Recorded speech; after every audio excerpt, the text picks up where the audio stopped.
अभी एक बड़ी खबर आ गई है उत्तर प्रदेश में 69,000 शिक्षक भर्ती पर। अभी की बड़ी खबर आपको बता दें कि मेरिट लिस्ट के आदेश पर फिलहाल रोक लगा दी गई है। सुप्रीम कोर्ट ने इलाहाबाद हाई कोर्ट के फैसले पर रोक लगा दी है। सुप्रीम कोर्ट ने दोनों पक्षों से जवाब मांगा है। हाई कोर्ट ने दरअसल नई मेरिट लिस्ट जारी करने का आदेश दिया था। इसी पर सुप्रीम कोर्ट का यह बड़ा फैसला। तो एक बार फिर से आपको बता दें अभी की सबसे बड़ी खबर उत्तर प्रदेश में 69,000 शिक्षक भर्ती पर इस वक्त की यह बड़ी खबर है कि फिलहाल मेरिट लिस्ट के आदेश पर रोक लगा दी गई है। यह खबर आई है, विस्तार से आपको समझाते हैं। सीधे मैं आपको सुप्रीम कोर्ट लिए चलता हूं। मेरे साथ निपुण सहगल मेरे वरिष्ठ सहयोगी मौजूद हैं। निपुण, सुप्रीम कोर्ट ने यह कहा है कि जो आदेश हाई कोर्ट ने दिया था फिलहाल वो अबेयंस में रहेगा, यानी स्थगित रहेगा, यानी लागू नहीं होगा। इसे सरल भाषा में रोक भी कह सकते हैं कि फिलहाल रोक लग गई है, क्योंकि हाईकोर्ट ने यह कहा था कि आरक्षण के नियमों का पालन नहीं हुआ है 69,000 शिक्षकों की भर्ती करते समय। ऐसे में उसके मुताबिक राज्य सरकार नए सिरे से लिस्ट जारी करे, यानी पुरानी लिस्ट को रद्द कर दिया था। और इसका असर कहा जा रहा था कि 19,000 शिक्षकों पर पड़ सकता है जो पहले से 4 साल से नौकरी कर रहे हैं। बड़ी संख्या में शिक्षक यहाँ पर पहुंचे थे जो पहले से नौकरी कर रहे हैं, और सुप्रीम कोर्ट ने उनको सुनने के बाद कहा कि इस मामले में कुछ कानूनी सवाल हैं जिन्हें हल करना जरूरी है या जिनका विश्लेषण जरूरी है। ऐसे में सबसे पहले तो वकीलों की बड़ी संख्या को देखते हुए कोर्ट ने यह कहा कि दोनों पक्ष 7-7 पन्ने में लिखित दलीलें अपनी जमा करा दें, जिससे कोर्ट को मामला समझने में आसानी हो, और उसके बाद कोर्ट विचार करेगा कि इसमें क्या किया जाना है। 23 सितंबर को अगली सुनवाई होगी। लेकिन सबसे बड़ी खबर यही है, अगर एक लाइन में मैं समझना चाहूं खबर, तो क्या जो हाई कोर्ट का फैसला था फिलहाल वो सस्पेंड रहेगा, ये कहा सुप्रीम कोर्ट ने? बिल्कुल, फिलहाल वो सस्पेंड रहेगा जब तक कोर्ट ये तय नहीं कर लेता है कि इस मामले के जो कानूनी सवाल है, क्योंकि दोनों पक्षों का दावा अलग अलग है। एक पक्ष कह रहा है कि जिसने ज्यादा नंबर लाए हैं रिजर्व कैटेगरी में होकर भी उसको जनरल कैटेगरी की तरह ट्रीट किया जाना चाहिए। वहीं जो जनरल कैटेगरी के जो शिक्षक चुने गए थे उनका ये कहना है कि जब उन्होंने पहले आरक्षण का लाभ लिया शुरुआती दौर में, बाद में उसको रिजर्व कैटेगरी में उनको कह देना ये गलत है और इससे सीधे हमारे हितों पर असर पड़ रहा है। कोर्ट ने कहा इसमें कुछ कानूनी सवाल हैं जिन्हें हल करना जरूरी है, हम इस पर विचार करेंगे। फिलहाल आदेश स्थगित रहेगा। बहुत बहुत धन्यवाद आपका निपुण सहगल इस जानकारी के लिए। और अब सियासत की दुनिया से आज की जो एक बड़ी खबर आई है वो मैं आपको बता दूं। हरियाणा में विधानसभा चुनाव की जंग दिलचस्प हो गई है। कांग्रेस और आम आदमी पार्टी के गठबंधन की कहानी खत्म हो गई। कैसे, ये आगे आपको विस्तार से बताएंगे। अमेरिका की जमीन पर बैठकर राहुल गांधी ने बीजेपी आरएसएस को घेरा, साथ ही चीन की तारीफ से किस तरीके का सियासी बखेड़ा खड़ा हो गया, यह भी विस्तार से खबर आप तक हम पहुंचाने वाले हैं। बिहार में कैसे अपराधियों का बोलबाला नजर आ रहा है, सोचिए जरा। राजधानी पटना में सुबह सुबह गोली मार दी जाती है, वहां की लाल कहानी भी आपको हम बताएंगे। साथ ही बात करेंगे कानपुर की, जहां रेल से खेल के किरदार की पड़ताल होगी, और इसके लिए हमारे साथ जो हमारे सहयोगी जुड़ रहे हैं आप तक विस्तार से जानकारी पहुंचाएंगे। जैनेंद्र कुमार मेरे साथ मौजूद हैं, दीपक रावत भी आपको नजर आ रहे हैं, संजय त्रिपाठी मेरे साथ मौजूद हैं, शशांक कुमार के पास भी हम आपको पटना लिए चलेंगे। आप सभी लोगों से हम बातचीत करें उससे पहले अभी की जो बड़ी खबर है वो दर्शकों तक मैं पहुंचाना चाहता हूं। हरियाणा चुनाव से जुड़ी हुई यह बड़ी खबर। हरियाणा के लिए आम आदमी पार्टी की पहली लिस्ट आ गई है। आपने 20 उम्मीदवारों की लिस्ट जारी कर दी है। कलायत से अनुराग ढांडा का नाम सामने आया है आपके उम्मीदवार के तौर पर। पुंडरी से नरेंद्र शर्मा का नाम सामने आ गया है। कांग्रेस और आम आदमी पार्टी में गठबंधन की खबरों पर पूर्ण विराम। आपने कांग्रेस वाली 11 सीटों पर प्रत्याशी उतार दिया है। सीधे आपको लिए चलते हैं दीपक रावत के पास। दीपक, कुल मिलाकर अब यह मान लिया जाए कि यह गठबंधन अब नहीं होगा, क्योंकि कई ऐसी सीटों के लिए आम आदमी पार्टी ने अपने उम्मीदवारों का ऐलान कर दिया जहां कांग्रेस का प्रत्याशी घोषित किया जा चुका है।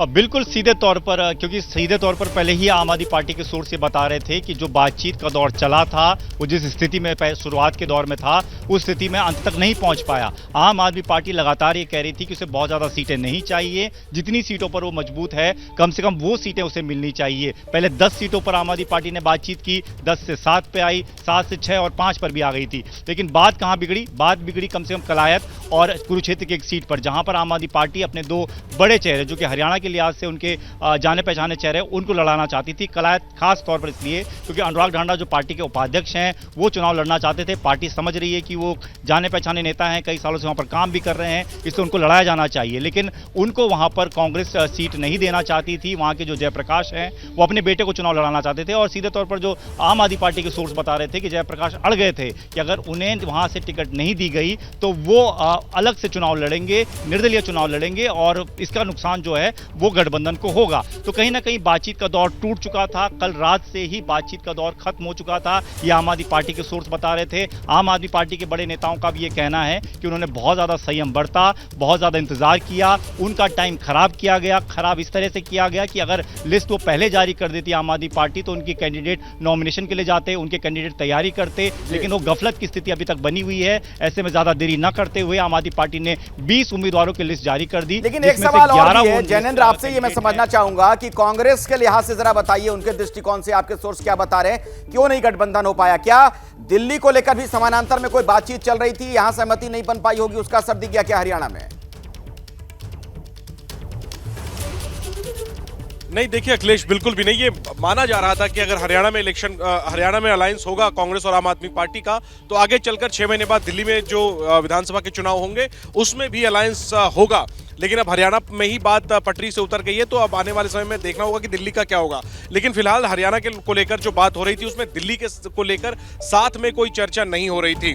ये कवायद जो है वो शुरू हुई राहुल गांधी की पहल की वजह से। राहुल गांधी चाहते थे कि इंडिया गठबंधन इंटैक्ट रहे तमाम राज्यों में भी, और उसमें हरियाणा में चूंकि आम आदमी पार्टी एक अहम जो है वो अब एक उभर गई है हरियाणा में, तो राहुल गांधी की पहल थी कि हमें आम आदमी पार्टी को भी साथ लेना चाहिए। हालांकि जो प्रदेश का नेतृत्व था, चाहे वो हुड्डा हो या कुमारी सैलजा हो या रणदीप सुरजेवाला हो, ये लोग नहीं चाहते थे आम आदमी पार्टी से गठबंधन।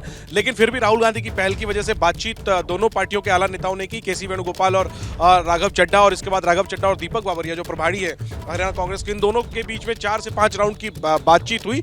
लेकिन कांग्रेस के सामने मुश्किल ये थी कि आम आदमी पार्टी जो सीटें मांग रही थी, वहां पर खुद कांग्रेस के अंदर कई दावेदार थे, और अगर आम आदमी पार्टी को सीटें दे दी जाती तो हो सकता है कि कांग्रेस के दावेदार जो है वो निर्दलीय चुनावी मैदान में उतर जाते। यही वजह है कि कांग्रेस की तरफ से आम आदमी पार्टी को वो सीटें दी जा रही थी जहां कांग्रेस काफी कमजोर थी, और आम आदमी पार्टी को साफ समझ में आ रहा था कि दरअसल कांग्रेस मौके का फायदा उठा रही है, बिल्कुल ड्राई सीटें दे रही है, और जो उसकी पसंद की सीटें हैं वो बिल्कुल नहीं दे रही है। यही वजह है कि आम आदमी पार्टी के पास कोई आखिर में विकल्प नहीं था, और उन्होंने फिर सभी सीटों पर अपने उम्मीदवारों का ऐलान कर दिया। निश्चित तौर पर चर्चा जरूर है। आऊंगा फिर आगे भी आपके पास। सुशील गुप्ता जो कि अध्यक्ष हैं हरियाणा में आम आदमी पार्टी के, उन्होंने इस पर क्या कुछ कहा, सुनवाते हैं।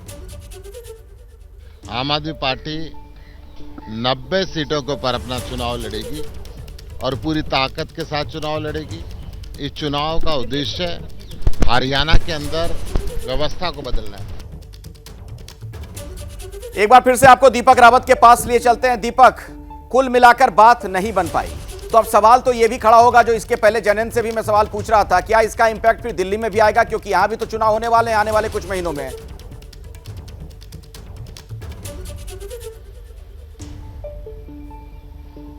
अखिलेश, सीधी बात यह है कि आम आदमी पार्टी पूरी तरह से चाहती थी कि हरियाणा में कांग्रेस के साथ गठबंधन हो।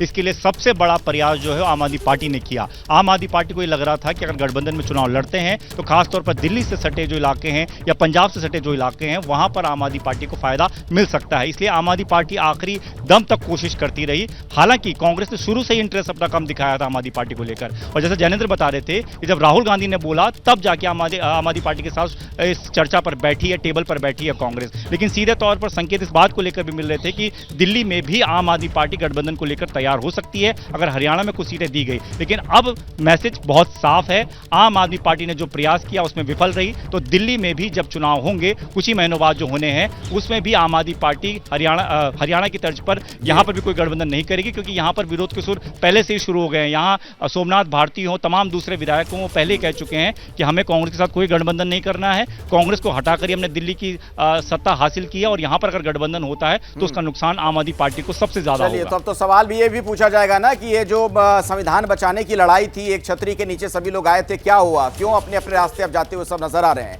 हरियाणा बीजेपी में रूठों को मनाने की कोशिश हो रही है। अब बीजेपी की बात कर लेते हैं, उस खेमे की बात कर लेते हैं। नाराज नेताओं को मनाने में मनोहर लाल खट्टर को लगाया गया है। मनोहर लाल खट्टर पर नेताओं को मनाने का जिम्मा है। पूर्व मेयर रेणु बाला को मनाने पहुंचे थे केंद्रीय मंत्री। करनाल से टिकट नहीं मिलने से नाराज हैं रेणु बाला। शनिवार को सीएम सैनी भी रेणु बाला से मिले थे। तो जो रूठ गए उन्हें मनाने की कोशिश की जा रही है, क्योंकि चुनाव में दुश्मनी कई बार भारी पड़ जाती है। तो जो रूठे हैं उन्हें मनाने के लिए कोशिशें तमाम की जा रही हैं। पूर्व मंत्री विक्रम सिंह यादव भी बागी। इस बीच बड़ी खबर आपको बता दें, कोसली सीट से टिकट कटने पर वो नाराज हो गए। 2 दिन में चुनाव लड़ने का फैसला लेने की कही है बात। उन्होंने कोसली से चुनाव लड़ने के लिए टिकट चाहते थे विक्रम। तो नाराज जो है उनकी संख्या बढ़ रही है। कोशिश ये बीजेपी की इन्हें मना लिया जाए वक्त रहते, बाकी कहीं नुकसान ना पहुंचा दें।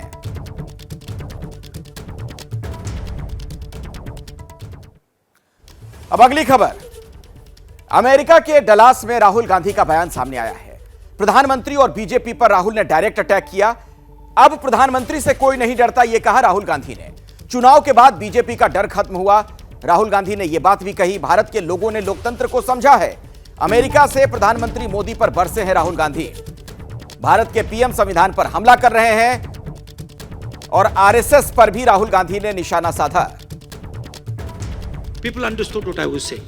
They were saying that the BJP is attacking our tradition, attacking our language, attacking our states, attacking our histories. And most importantly, what they understood was that anybody who is attacking the Constitution of India is also attacking our religious tradition. आइए एक बार फिर से मैं आपको जैनेंद्र के पास ले चलता हूं। और जैनेंद्र देखिए, इसके पहले भी कई दफे हम लोगों ने देखा जब विदेश जाते हैं राहुल गांधी, वहां से इस तरीके के हमले करते हैं। इस बार जो बातें उन्होंने कही हैं उसका क्या अर्थ निकाला जा रहा है और कांग्रेस से क्या खबर आपको और मिल पा रही है? बिल्कुल अखिलेश, इस बार राहुल गांधी एक नई भूमिका में हैं। लोकसभा चुनाव नतीजों के बाद और नेता विपक्ष बनने के बाद लोकसभा में पहली बार उनका ये पहला विदेश दौरा है। और उसके पहले दिन राहुल गांधी के 2 कार्यक्रम हुए टेक्सास में। उन्होंने विश्वविद्यालय के छात्रों को संबोधित किया और फिर एक अप्रवासी भारतीयों के कार्यक्रम को संबोधित किया। और दोनों ही कार्यक्रमों में उनके निशाने पर बीजेपी और आरएसएस की विचारधारा रही और प्रधानमंत्री मोदी की जो सरकार है वो उनके निशाने पर रही। और ये पहला मौका नहीं है अखिलेश, इसके पहले भी जब राहुल विदेशी धरती पर गए हैं वो इसी आधार पर मोदी सरकार को और बीजेपी आरएसएस की विचारधारा को घेरते रहे हैं कि ये जो विचारधारा है ये संविधान विरोधी है और भारत की विविधता को नहीं समझती है। और एक बार फिर से लगभग उसी सुर में राहुल गांधी ने अपनी बात रखी और हर बार की तरह इस बार भी राहुल गांधी के भाषण को बीजेपी ने देश विरोधी करार दिया और कांग्रेस ने पलटवार करके कहा है। और अब आज की एक और बड़ी खबर, बिहार की राजधानी पटना की बात की जाए तो यहां सरेराह मर्डर की घटना सामने आई है। सुबह सुबह बीजेपी के एक बड़े नेता को गोली मार दी गई। वारदात को अंजाम देते आरोपी सीसीटीवी में कैद हुए हैं। अभी आरोपी पुलिस की गिरफ्त से बाहर है। बीजेपी नेता का मोबाइल लेकर भागे बदमाश। सुबह की घटना बताई जाती है जब इस बीजेपी नेता को गोली मार दी गई। वो तस्वीर आप देख सकते हैं बाईं तरफ जो स्क्रीन पर आप देख रहे हैं। इस वक्त हमारे साथ इस वक्त शशांक मौजूद है, मेरे सहयोगी। शशांक, क्या किसी तरह की कोई सफलता पुलिस को मिल पाई है, क्योंकि ऐसी घटना जिसने सूबे में कानून व्यवस्था को सवालों के घेरे में ला दिया है? जी बिल्कुल, 1 महीना के अंदर पटना साहिब में दूसरे बीजेपी नेता की हत्या हो गई है। घटना को 12 घंटे होने जा रहे हैं लेकिन पुलिस के हाथ अब तक खाली हैं। जिन अपराधियों ने घटना को अंजाम दिया है उनकी गिरफ्तारी नहीं हो पाई है। वह अपराधी कौन है इसकी भी पहचान अभी पुलिस की टीम जो है वो नहीं कर पाई है। अब नीतीश के पास गृह विभाग है, ये कहा जाता है कि सुशासन की सरकार है, तो अब सुशासन की सरकार पर सवाल उठ रहे हैं। और एक सवाल ये भी उठ रहा है कि क्या नीतीश जो निर्देश दे रहे हैं क्या उसको अधिकारी नहीं सुनते हैं? दरअसल नीतीश ने पुलिस अधिकारियों से कहा था कि जो पुलिस पेट्रोलिंग की व्यवस्था है इसको आप और दुरुस्त कीजिए और वरीय अधिकारी जांच करें कि पेट्रोलिंग हो रही है या नहीं। अगर आज सुबह यहाँ पर पेट्रोलिंग टीम मौजूद होती तो इस तरह की घटना नहीं होती। और 12 घंटे होने के बाद भी पुलिस के हाथ जो हैं वो खाली है। और मैं आपको एक बड़ी बात बताऊं, घटना को क्यों अंजाम दिया गया ये भी अब तक क्लियर नहीं है। जिनकी मौत हुई उनके बेटे कह रहे हैं कि मेरे पिता का चेन और मोबाइल छीनने अपराधी आए थे, इसका विरोध उन्होंने किया इसलिए उनको गोली मार दी गई। पुलिस कह रही है कि नहीं, स्नैचिंग का विरोध करने पर घटना को अंजाम नहीं दिया गया है, ये टारगेट किलिंग का मामला है, कई कारण हो सकते हैं। सो हम लोग अलग अलग एंगल से जांच कर रहे हैं। अब तो सत्ता पक्ष के नेता ही सुरक्षित नहीं है, तो अखिलेश सोचिए बिहार की जनता भगवान भरोसे है। बिल्कुल सही आप कह रहे हैं शशांक, अगर इस तरीके के हालात हैं और नहीं पकड़े जा रहे हैं अपराधी तो बहुत अहम सवाल खड़े होते हैं। बीजेपी नेता की हत्या के खिलाफ बिहार में प्रदर्शन का दौर भी देखने को मिल रहा है। पटना सिटी में बीजेपी कार्यकर्ताओं ने विरोध जताया है, अपराधियों को तुरंत गिरफ्तार करने की मांग की गई। लेफ्ट के कार्यकर्ताओं ने भी विरोध जताया है, कानून व्यवस्था के मुद्दे पर प्रदर्शन हुआ।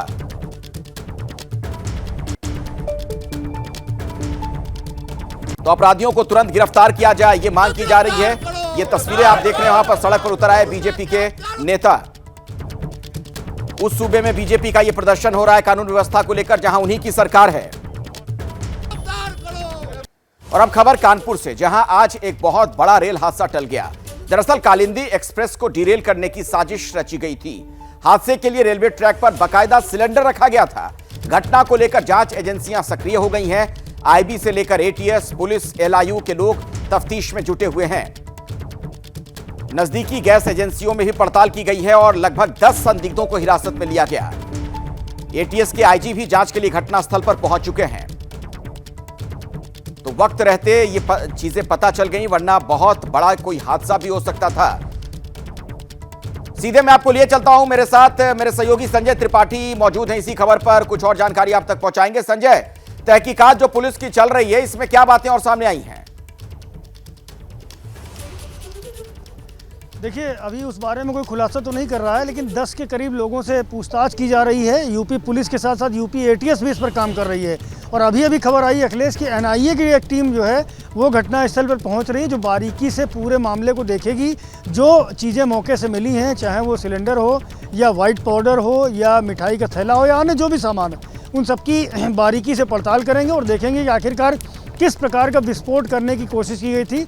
उसके बाद जो 10 लोग पकड़े गए हैं उनसे पूछताछ की जाएगी। ये भी जानकारी मिल रही है कि उस इलाके में जहां पर ये घटना करने की कोशिश की गई थी, कालिंदी एक्सप्रेस को डिरेल करने की, उस जगह से जुड़े हुए जितने मोबाइल टावर हैं उसकी सैलाइडी लेकर के सभी की जितने भी मोबाइल कॉल्स हैं, घटना के आसपास करीब 1-2 घंटे के करीब में जितने भी मोबाइल कॉल्स हुए हैं, उन सबकी डिटेल निकाल करके उनको फिल्टर किया जाएगा। यानी इलेक्ट्रॉनिक सर्विलेंस का भी सहारा लिया जा रहा है कि कौन कौन लोग यहाँ पर उस वक्त मौजूद हो सकते हैं, उनके बारे में पड़ताल करके और इस पूरी घटना के पीछे की जो कॉन्स्पिरेसी है उसको सामने लाने की कोशिश हो रही है। बहरहाल अभी पूछताछ चल रही है, लेकिन इस बारे में अधिकारी गोपनीयता का हवाला देकर बहुत कुछ बताने को तैयार नहीं अखिलेश। दरअसल कानपुर की जो साजिश है उसके तार अब कन्नौज से भी जुड़े हैं। छिबरा माऊ में मिठाई दुकान पर पहुंची है पुलिस। घटनास्थल से मिठाई की दुकान का थैला मिला था और मिठाई की दुकान से डीवीआर साथ ले गई है पुलिस। यानी जो इलेक्ट्रॉनिक एविडेंस है उसे जमा किया जा रहा है। जहां पर सीसीटीवी के फुटेज वगैरह हैं उसे भी जमा करने की कोशिश की जा रही है। छिबरा माऊ में पुलिस पहुंची है वहां पर मिठाई की दुकान पर, और घटनास्थल से दरअसल थैली एक मिली थी, उसी के आधार पर यह जांच आगे बढ़ाई गई। गुजरात के सूरत में गणपति पंडाल पर पथराव के बाद जमकर बवाल हुआ। तोड़फोड़ की घटना भी सामने आई। पुलिस को लाठीचार्ज तक करना पड़ा।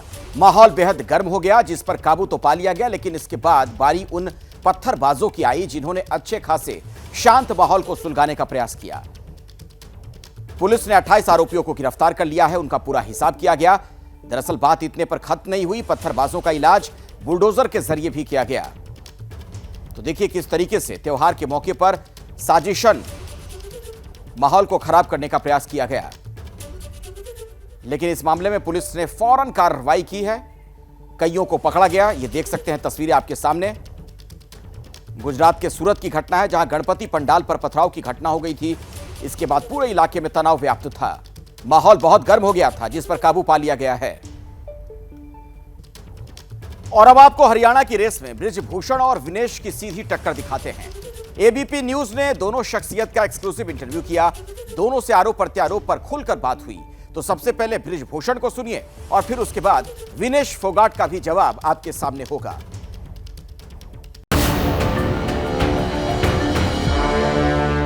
बृजभूषण जी, विनेश फोगाट और बजरंग पुनिया कांग्रेस में शामिल हो गए। जी देखिए, 18 जनवरी को जब धरना प्रारंभ हुआ था और मुझे जब अपनी बात रखने का मौका मिला था, तो मैंने कहा था इसमें कांग्रेस शामिल है, राहुल जी शामिल है, प्रियंका जी शामिल है, और ये सारी योजना दीपेंद्र हुड्डा नहीं, भूपेंद्र हुड्डा ने मिल करके ये योजना इन्होंने रची थी। इसके पीछे दो मकसद था। एक था भारतीय कुश्ती संघ पर इनका कब्जा, क्योंकि 2012 में मैंने इन्हीं को हरा करके, और उस समय मुझे 47 मत मिले थे और इनको मात्र 3 मत मिले थे। इन्हीं को हरा करके मैं इस कुश्ती संघ पर कह लीजिए कि हम लोगों का कब्जा हुआ था। और ये सारी योजना बहुत दिन से चल रही थी। उसके पीछे एक मंशा थी कि कुश्ती संघ पर कब्जा और भारतीय जनता पार्टी पर हमला, मोदी पर हमला, भारतीय जनता पार्टी पर हमला। और मैंने उसी समय कहा था ये झूठ है और ये एक राजनीतिक षड्यंत्र है। और आज खुल करके ये बात सामने आ गई कि ये षड्यंत्र था, कांग्रेस का था, प्रियंका जी का था, राहुल जी का था, भूपेंद्र हुड्डा का, दीपेंद्र हुड्डा का था। ये पूरी कांग्रेस की एक साजिश थी जो हमारे खिलाफ की गई। विनेश और जो बजरंग हैं उनके आने से कांग्रेस कितनी मजबूत होने जा रही है? देखिए, सच्चाई तो है कांग्रेस का बहुत बड़ा नुकसान हो गया, बहुत बड़ा नुकसान हो गया और कांग्रेस पछताएगी। क्योंकि हरियाणा प्रदेश जो है खेल के मामले में इस देश का मुकुट है, और इन्होंने जिस तरीके से खेल के साथ खिलवाड़ किया है, जूनियर खिलाड़ियों के भविष्य को इन्होंने बर्बाद किया है। इससे वहाँ का जो खिलाड़ी वर्ग है वो इनको नायक नहीं समझता, इनको खलनायक समझता है। और ये बात कांग्रेस के समझ में आएगी और हो सकता है जल्द समझ में आ जाए। अच्छा, मैं आपके माध्यम से खुद विनेश फोगाट से पूछना चाहता हूं कि क्या कुश्ती में ऐसा कोई नियम है कि एक दिन के अंदर एक खिलाड़ी 2 वजन में ट्रायल दे? क्या ऐसा कोई नियम है?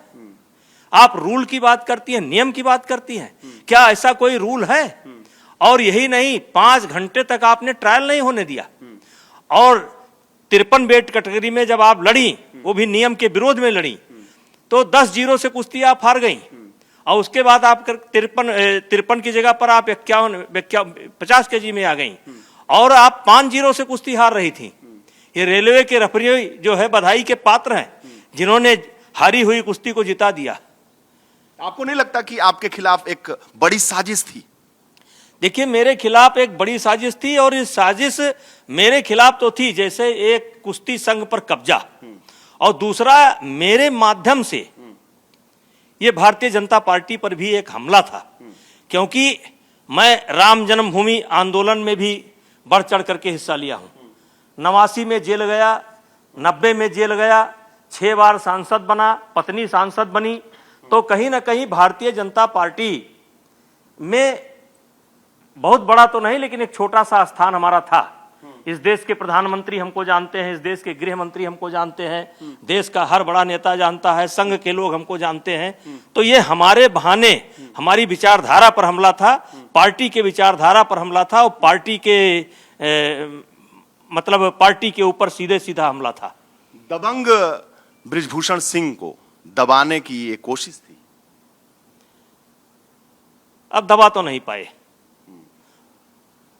बात में दबा नहीं, और दबा इसलिए नहीं कि मेरे साथ मेरी सच्चाई थी और मेरा आत्मबल था, और सच्चाई मेरे साथ थी। हम जानते थे कि एक ना एक दिन ये धराशायी होंगे और इनके सपने पूरे नहीं होंगे। बृजभूषण जी, जब विनेश जो है डिस्क्वालीफाई हुई तो आप ही के ऊपर आरोप लगा दिया गया। मीडिया के लोगों ने पूछा कि जब आप डिस्क्वालीफाई हुई तो उस पर आपको क्या कहना है? तो वो कह रही हैं कि समय आने पर बात करूंगी। मतलब अभी तैयार नहीं हो पाई हैं कि इसका आरोप किसके ऊपर लगाया जाए, सरकार के ऊपर लगाया जाए या मेरे ऊपर लगाया जाए, किसके ऊपर। अभी वो मानसिक रूप से तैयार नहीं हो पाई हैं, वो इस सवाल को टाल जा रही हैं। कोई भी पूछ रहा है, कह रही मैं बाद में खूब जब हमारा मेंटल लेवल ठीक हो जाएगा तब बताऊंगी कि, यानी कि अभी उनको सिखाया जाएगा, पढ़ाया जाएगा। ये हुड्डा जी, कांग्रेस के लोग पढ़ाएंगे कि इसका आरोप किसके ऊपर लगाओगे, मतलब कि भूषण सिंह के ऊपर लगाने से फायदा है, या मोदी जी के ऊपर लगाने से फायदा है, या सरकार के लगाने से फायदा है, क्योंकि इस क्वेश्चन को लगातार वो टाल रही हैं, इस सच्चाई को स्वीकार नहीं कर रही हैं कि मेरा वजन कम था, वजन नहीं आ पाया। और ये कोई पहली घटना नहीं है, कई खिलाड़ियों के साथ हो चुका है। एक बार सुशील कुमार का भी वजन नहीं आया था, लेकिन वो स्वीकार नहीं कर रही, कह रही बताएंगे अभी। ये बताइए कि हर प्रांत की लड़कियां कुश्ती लड़ती हैं, मिजोरम की लड़ती हैं, मणिपुर की लड़ती हैं, हिमाचल की लड़ती हैं, महाराष्ट्र की लड़ती हैं, यहाँ की हरियाणा की केवल एक अखाड़ा और एक फैमिली, एक अखाड़ा एक फैमिली। आपके दर्द को समझा जा सकता है। आप बताओ, आप इतना नीचे गिर गए, इतना नीचे गिर गए कि राजनीति के लिए आपने अपनी पत्नी का इस्तेमाल कर लिया। और वारे दीपेंद्र हुड्डा, वारे भूपेंद्र हुड्डा, आज बेटी बेटी की बात करते हो, राजनीति के लिए आपने हरियाणा की बेटी का इस्तेमाल कर लिया। आपने ये भी नहीं सोचा कि जिस दिन की घटना ये बता रहे हैं कि हमारे साथ घटी, उस दिन मैं दिल्ली में हूं ही नहीं। ये जब जनता के सामने आएगा तो आप क्या जवाब दोगे?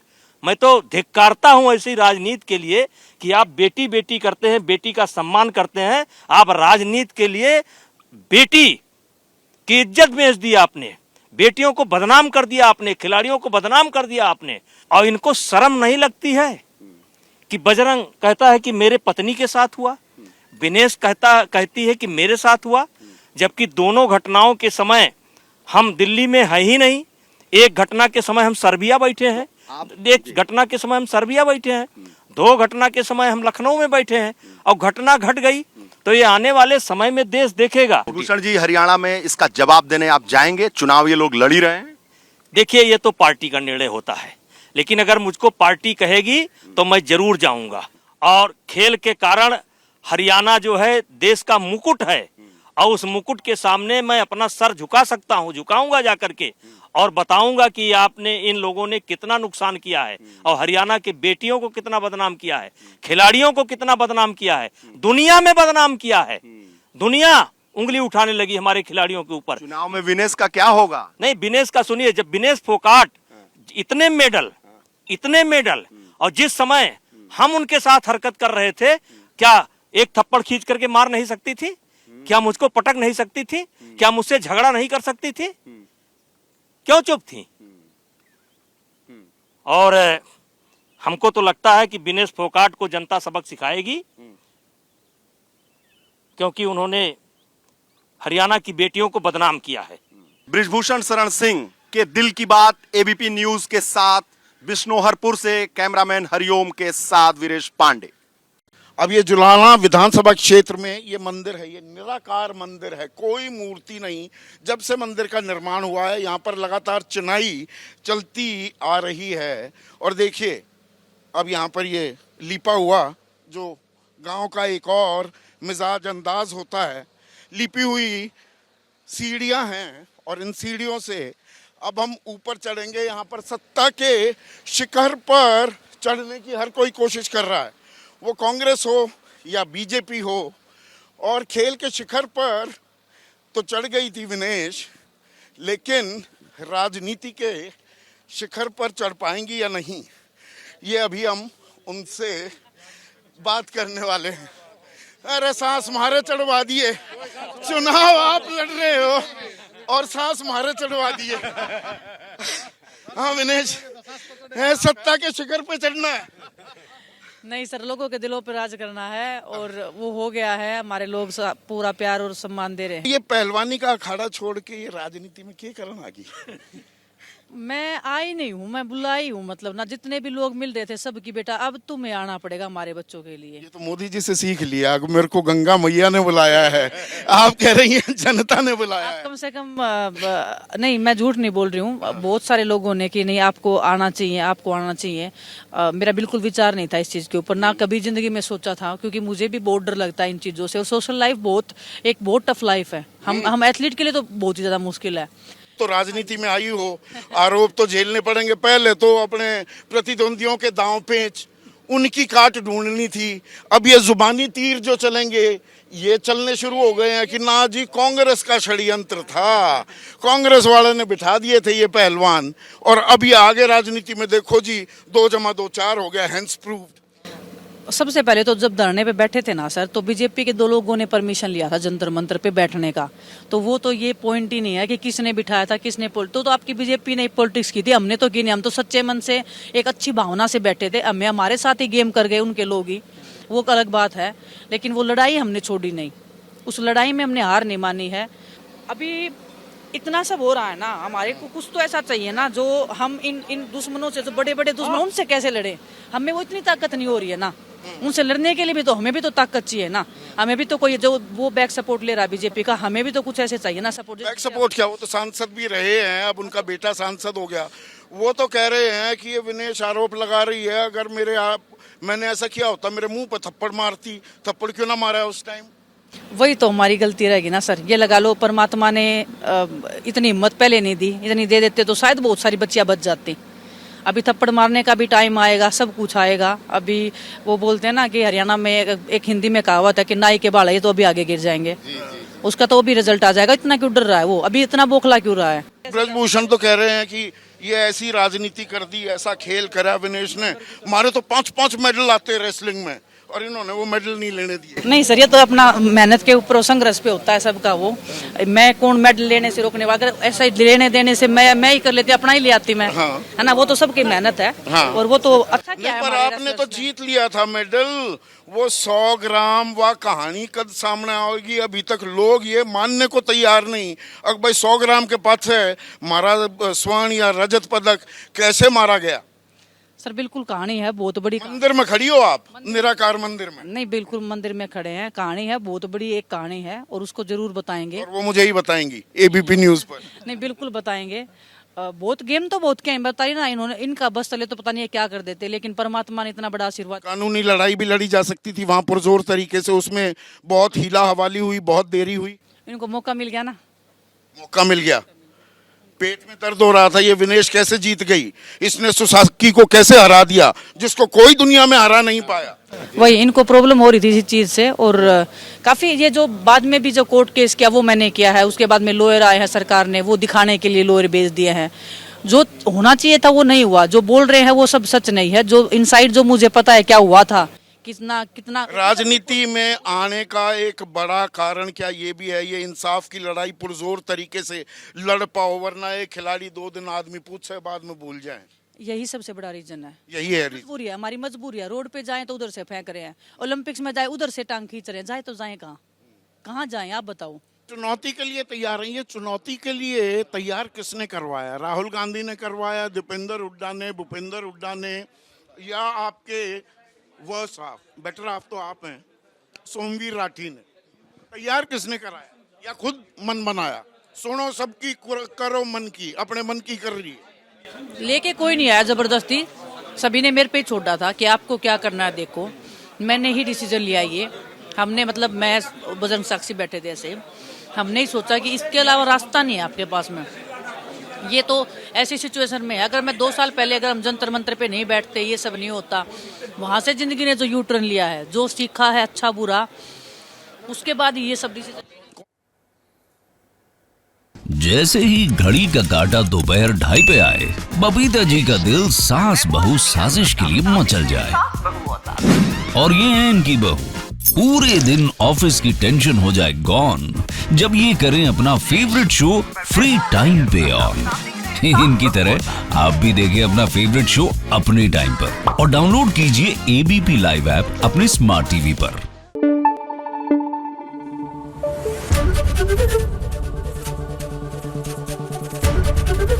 एबीपी न्यूज आपको रखे आगे।